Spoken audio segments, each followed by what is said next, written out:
Hi, and welcome to week 6. Today, we're going to talk about formal letters, memos, emails, general workplace correspondence, and a little bit about what's called netiquette.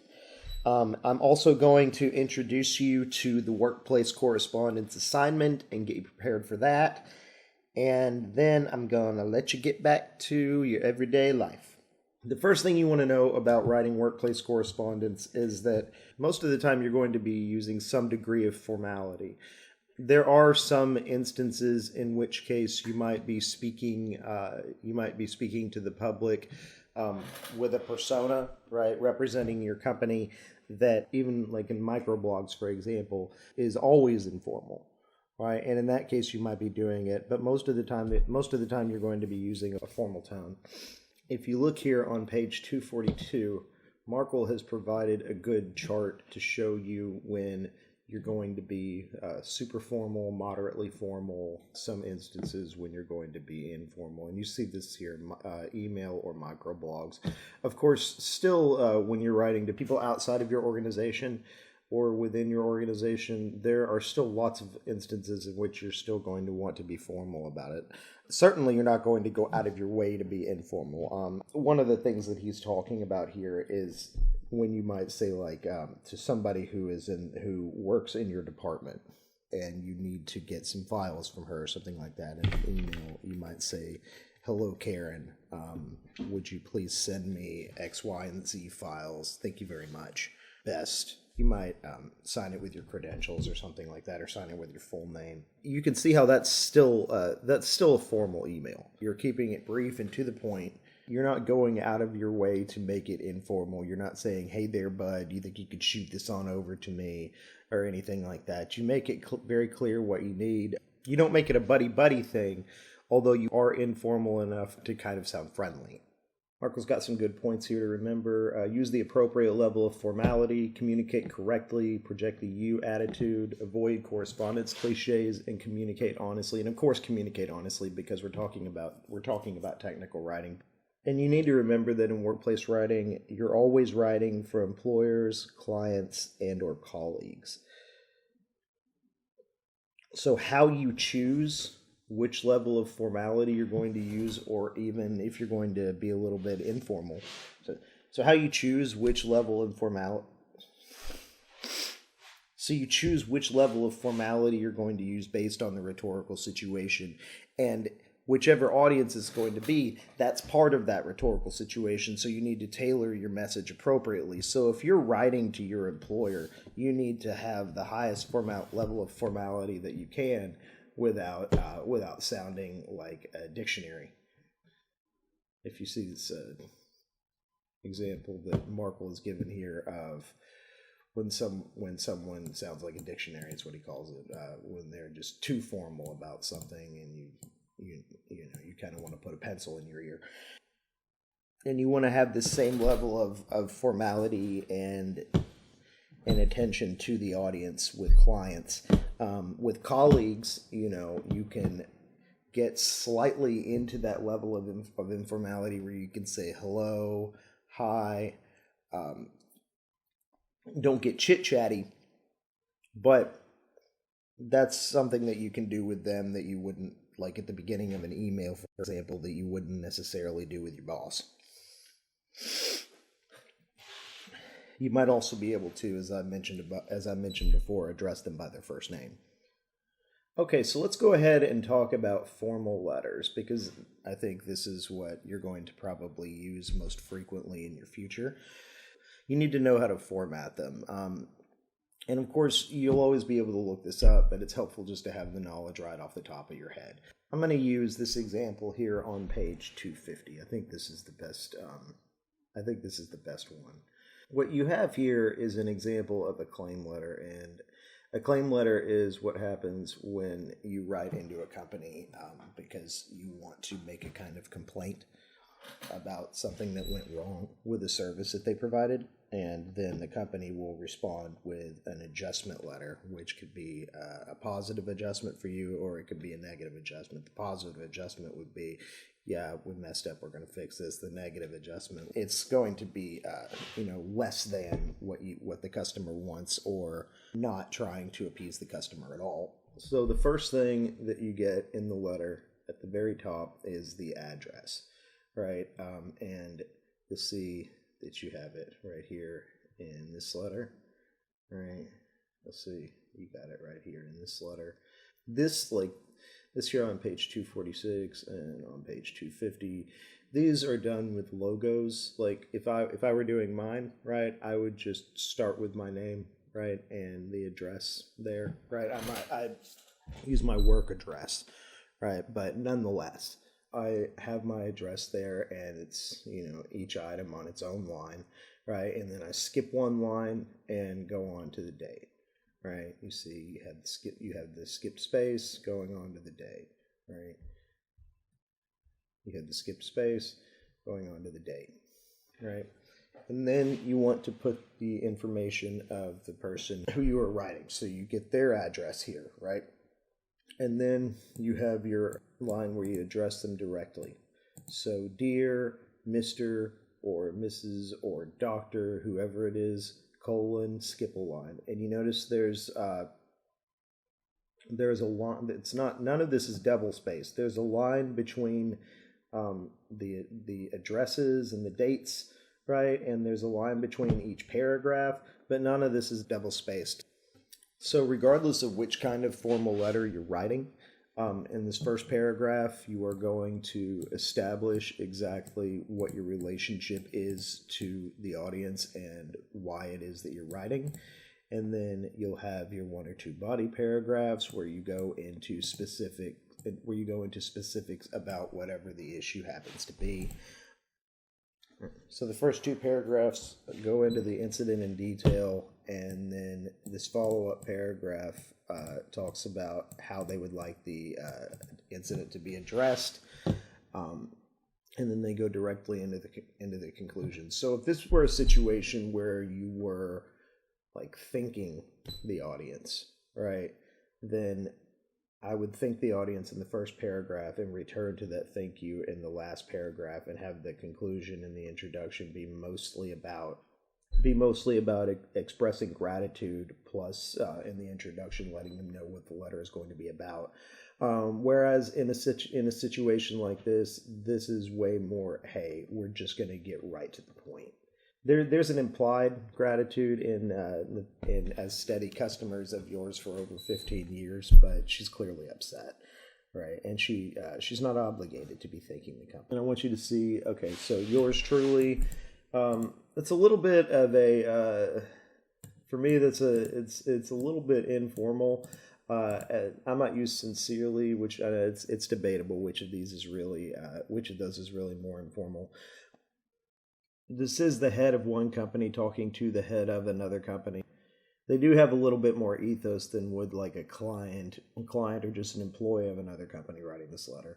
And you see they've got the digital signature here, right, which you can make in Adobe. I've already had you work on that. And then Jack Robbins, and he's got his title, enclosure. So enclosure here is indicating that there is some other document that's attached with this. So, like if this were your cover letter, you might write enclosure here or resume enclosed. So there are obviously a lot of different kinds of formal letters. We've already talked about cover letters, which is a kind of application letter. We talked about claim letters. We talked about.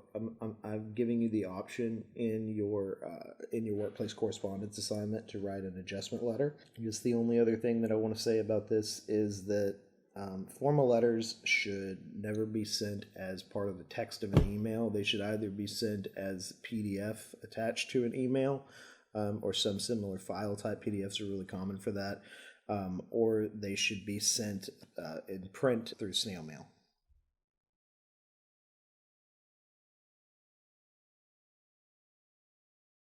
Okay, so when would you write a memo? Okay, so if you are working at a company and you need to let several people at that company know about a new policy that's going into effect, or some kind of action that you need them to start taking on a daily basis. Maybe there is going to be some kind of construction work that's going to be done at the company. Regardless of what it is, you need your employees to be aware of it, right? And you need them to start taking some kind of action. And so you may be the boss of the company. You may be somebody who has been handed the task of composing this memo for the boss of the company. Or maybe it's all just occurring within some particular department within the company. An author might also use an inter-office communication document if they want to write something that is more formal than an email, but they don't want to take the time to put together a formal letter. I'm going to go ahead and use this example here from Dynacol Corporation of the inter-office communication because it mirrors the design and arrangement of a memo. A memo has a pretty standard format, and you can play with that format. Like certain companies play with that format within the company. Certain companies are more informal with their employees than others are. But what we're shooting for here is to think about the more standard formal memo. Every memo has to start off with a heading. We have to know who the memo is going to. A lot of them even say memo in big letters right across the top, right? A lot of companies have their own headings, their own headers that they use for memos. That's fine, right? If you want to make something like that for the assignment, for the workplace correspondence assignment, that's fine for you to do. As long as you get down here and you have this address information appropriate, right?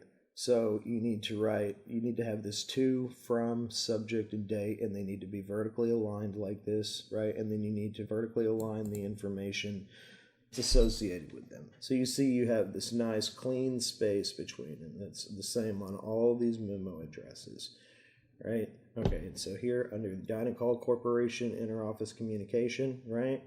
Here you go. You got your clean memo address. It's easy to tell who it's to. It's easy to tell the date, blah, blah, blah, blah, blah. Okay, so you have your nice one or two sentence purpose up here, so to let everybody know what this memo is going to be about. The summary goes beyond this general statement of the purpose to say what the author wants the audience to actually do.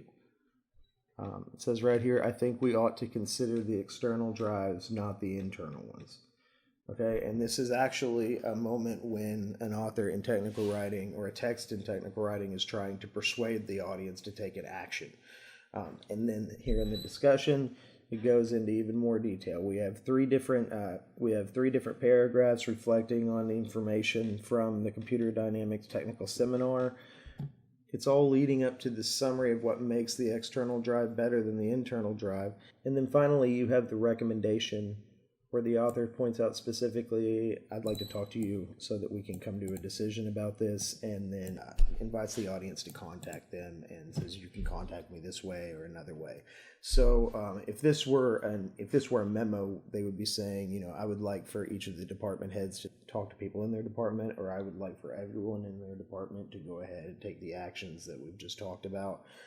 So in the discussion section of a memo, you're going to see that the content is directed more toward a large group of employees rather than just a single person that this interoffice communication is directed toward. But still, you're going to have this sort of information building where the discussion says, all right, so here are the problems that I said that I was going to talk about in the summary. Based on these problems, here is a solution that I'd like to implement. Moving forward, we are going to be doing X, Y, and Z. So that then in the recommendation, you're going to say, I'd like to see a response to this call to action. I'd like to see the employees integrate these new actions into their workplace routines. I think that taking these actions is going to help us to solve this problem. I think that it's going to make our workplace more efficient. And if anyone would like to speak to me about this, you can email me, right? Or you can call me at blah, blah, blah, blah, blah. And so what you're doing there is you're repeating the call to action. You're saying, I think this is going to make everything better. And then you're saying, here's a specific way that you can contact me. There are also some basic guidelines that you need to follow when you're in the workplace and writing workplace emails. And again, this could be to clients, this could be to your employer, this could be to colleagues. You always need to pay attention to what level of formality you're using. Markle here is pointing out how to use BCC and CC. You have your courtesy copy, and then you have your blind courtesy copy. The courtesy copy is just for when you're copying the email to someone else, and then everyone can see who that gets copied to. The blind courtesy copy, that person who it's copied to and the original receiver of the email, neither of them know about each other's receipt of it, at least not from the information that shows up in the email. You always want to have a subject line that's appropriately indicative of the information that you're about to share. You need to be directed to the point about the information that you're sharing. There's not a need to go into any kind of chit-chatty situation to give any superfluous information to start to sway away from the point, because this is still workplace communication, still technical communication, and the main point of it is to convey information, or if you need to get some information to request that information, etc. It's always important when you're writing workplace emails to sign them with your full workplace signature, right? You see here Melissa Cartwright, Senior Documentation Specialist, right? And then she's saying what company she works for, and here's her contact info, right? And some people even add their email to that, which I think is kind of weird, because you know the email from the fact that you're receiving it, but it's still something that people do. And in a more general way, these rules apply also to just what we call netiquette, which is, what is that? It's internet netiquette. We've already talked about microblogs in this class, but when you're working for your organization, and even when you are doing any kind of work online that could somehow reflect on your organization just by the fact that people see your name and they know that you work there, it all needs to be supportive of the persona that your organization wants to show to its public. And the vast majority of the time with businesses, that's going to be a formal approach that they take, right? So for example, so I can't just wake up in a foul mood one day, get on Facebook and start popping off at the mouth about something that I'm unhappy about, cursing and raising hell and all kinds of stuff like this, because especially if it's something that directly affects my company, because I represent the company that I work for, and I need to show a particular level of rationality, right, and professionalism and respectability in all of my actions online, but especially when I'm doing things that directly represent that company. So let's talk about the workplace correspondence assignment. Okay, so for the workplace correspondence assignment, I have provided you some prompts, and they are in the module for weeks 5 and 6. You need to compose one good example and one poor example. The good example needs to meet the ethical and professional guidelines of the workplace situation and technical writing, and the second needs to break those guidelines. And I want it to be pretty evident what you're doing to break those guidelines, and feel free to have a little bit of fun with this. It can be humorous. There's nothing wrong with that. So let's go over here to the module. Okay, so workplace correspondence prompts. Okay, so you have two options to write a formal letter. One is going to be from an employee to a customer. This is an adjustment letter. Another is you are the CEO and you are writing a letter to a friendly company. And the third is you are the manager of a company writing a memo to your staff. You can name your company. You can come up with your own letterhead. I'm not worried about any of that. And the same goes with your memo, right? You can use the company letterhead to write your memo. There's nothing wrong with that. Or if you want a special company document that you use for memos, a special company template, that's perfectly fine. You can have fun with that. You can even take my King of the Hill theme that I use here with these documents. But regardless, I want you to pay attention to the directions that are in Markle as to how to put together a formal letter. The only thing I'm not expecting is in your formal letters I don't expect a subject line, although in the first example of a formal letter in Markle, there is a subject line. So that model that you see on page 250 is closer to what I would generally use. That's a really good model. Pay attention here to what I've written in red beneath each of these with the employee to customer one. It needs to be a PDF. Okay, and this is just reminding you that you need the header. You need the address, some kind of header there. Same here with the CEO to friendly company, and with both of these you need to use a digital signature in your signature. And then with the manager to staff memo, this is just reminding you that you have to have the header and you have to have all of the information there in the address. Okay, so have fun writing these, and I look forward to your drafts.